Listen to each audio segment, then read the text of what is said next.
各位观众老爷们，大家好，我是惠子。今天继续幻兽的盘点系列。一、狐帕。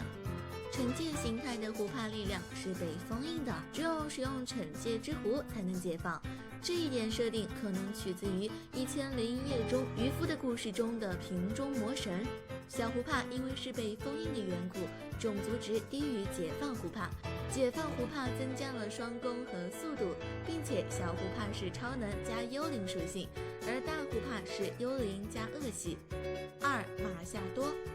马夏多设定上是一只非常胆小的宝可梦，只喜欢躲在阴暗处。但是无论是游戏还是剧场版中，马夏多的表现和上述的幻兽完全不是一个档次的。上面的幻兽说是幻兽，但是动画中基本没有战斗力，好几个都被反派弄得奄奄一息。而马夏多在剧场版里不仅是凤凰的守卫者，而且当彩虹之羽被污染了，他不管3021，直接重拳出击，要的就是一个果断，并且他有控制附近野生宝可梦的能力，直接把小智一行人逼入绝境。最后一套 C 招式7星夺魂腿加上宝可梦合力攻击，直接要了小智的命。要知道小智上一次是被超梦打死的，超梦可是设定上人造最强宝可梦，而游戏里更是强的离谱，管你多少段强化，一个暗影偷盗全部归我。三、梅露坦美露美塔。美露美塔身体结构类似水银，它以各种金属为食，这点在动画中有体现。在阿罗拉地区出现的一群梅露坦一度让众人非常头疼，但是在露莎米奈的皮可西的训练下变得听话，小智也说服了其中一只，他似乎很喜欢木木枭，并且在联盟上利用吞噬金属的特性去打败了奥扎博的速力拍，之后进化成了美露美塔，在与格拉吉欧的对战中被银弹战术打倒，但是在与博士的对阵中证明了自己，轻松秒杀了帝王拿波，而后被咆哮虎击败。目前正作中没有美露美塔的获得方式，因为它只有在 Pokemon Go 中传送到 Let's Go 版本才能获得，但是这两座都不属于官方正作。四、盖欧奇西斯。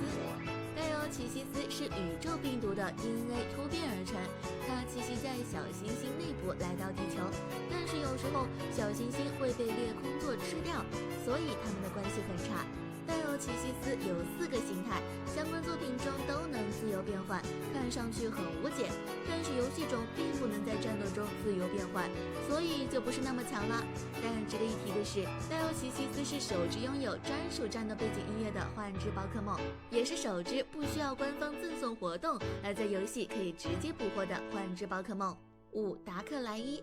达克莱伊的活动会让人做噩梦，但是这不是他的本意，这是一种防御行为。在剧场版中，达克莱伊作为一个幻兽去阻止时间神和空间神的对抗，差点被打死。这部剧场版绝对让达克莱伊圈了不少粉，而12联盟中训练师达克多所带的达克莱伊却让大家没什么好感，因为他的出现阻止了小智夺冠，直接一己之力打倒了小智的赫拉克罗斯、元露莎和煤炭龟，后来被蜥蜴王打败。游戏中达克莱伊曾经拥有最强的 AOE 技能黑洞，但是在第7代被削弱，导致达克莱伊一蹶不振。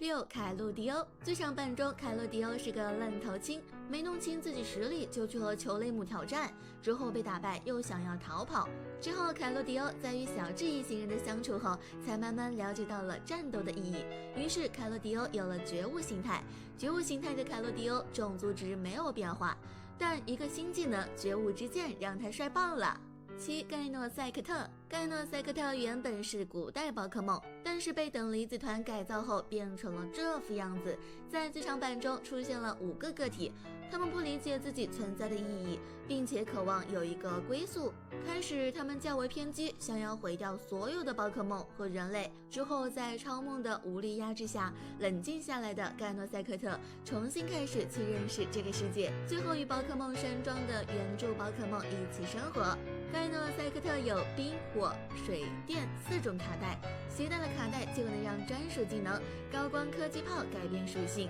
8、波尔凯尼恩。其原型和蒸汽有关。开始波尔凯尼恩因为住处有许多被人抛弃的宝可梦，并且老是有人觊觎玛吉亚纳魂星的力量，因此对人类非常敌视。直到与小智一行人相处后，他才改变了对人类刻板的印象。剧场版中的波尔凯尼恩似乎对玛姬亚娜的花粉过敏，而且特别关心玛姬亚娜，多次出手相救，甚至不惜用光能让去炸掉反派的飞船。而游戏中波尔凯尼恩战斗力则离玛姬亚娜有些差距。就杰拉奥拉，杰拉奥拉在剧场版中非常重视宝可梦同伴，以至于自己能不惜生命在大火中拯救他们，所以他对于破坏环境的人类非常厌恶。日月100集中出现了另一个平行世界的杰拉奥拉，这个世界的阿罗拉地区已经被恶石大王破坏了。杰拉奥拉和曾经的究极巡护队队员迪亚联手，想要击退恶石大王，但是一直没有成功。小智的前来增加了击退恶石大王的可能性。这只杰拉奥拉的战斗力显然比较强，能和皮神打得有来有回。最后在两人合作以及突然出现的守护神卡普明明的帮助下，恶石大王终于被封印了。阿尔宙斯，没想到吧，阿尔宙斯也是幻兽，因为他也是要配信才能获得的。阿尔宙斯是第一只官方活动赠送，既可能获得普通颜色，也有几率获得异色的幻之宝可梦。创世神不用多过解释，剧场版哪个地区出事了，他露个脸就解决了，非常的厉害。自身还曾经为拯救星球差点牺牲，可以说是真正的神。在 Mega 进化出现前，阿尔宙斯的种族是最高的，但是现在已经不是了。好啦，以上就是所有的幻兽盘点啦，最后求个关注，谢谢。